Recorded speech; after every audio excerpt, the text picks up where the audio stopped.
যিটো চিন্তা কৰিলোঁ যে আমাৰ গাঁও অঞ্চলবিলাকত যি খালী ঠাই মাটি আছে সেই খালী ঠাই মাটিবিলাকত যদি আমি গছ পুলি লগাব পাৰিলে ভাল হয়।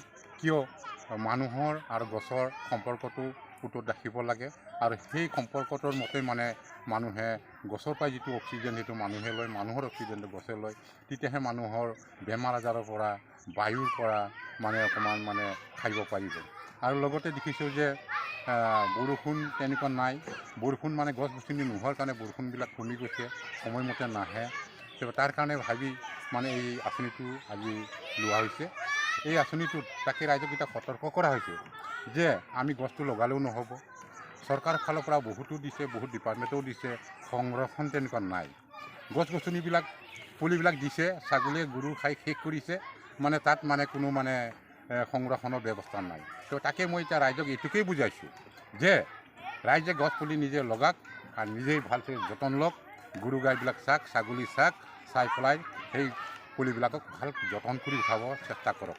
তো তাকে এতিয়া চিন্তা কৰিছোঁ যি মাটিবিলাক আমাৰ নদী চাৱনৰ মাটি আছে, সেই নদী চাৱনৰ মাটিবিলাকক যদি আমি গছটো লগাব পাৰোঁ তেতিয়া নদীৰ পৰা আমি ৰক্ষা পাম, গৰাখহনীয়া নহ'ব আৰু আমাৰ গাঁৱলীয়া অঞ্চলৰ ৰাইজেও মানে তাৰ পৰা ডাল পাত লৈ পেলাই খৰি পাত কাটিব পাৰিব।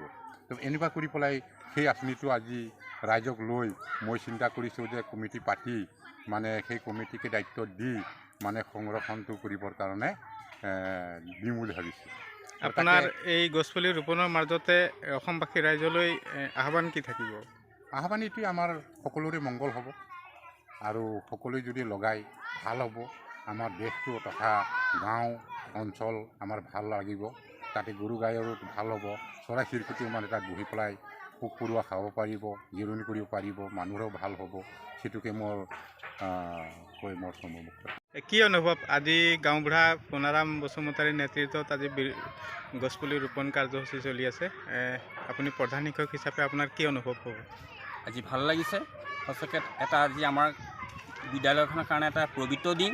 গতিকে আজি যি বৃক্ষৰোপণ কাৰ্যসূচী লৈছে এই নিশ্চয় আমাৰ ছাত্ৰ ছাত্ৰীৰ কাৰণে আৰু দেশবাসীৰ কাৰণে এটা মংগল হ'ব বুলি মই আশা কৰোঁ।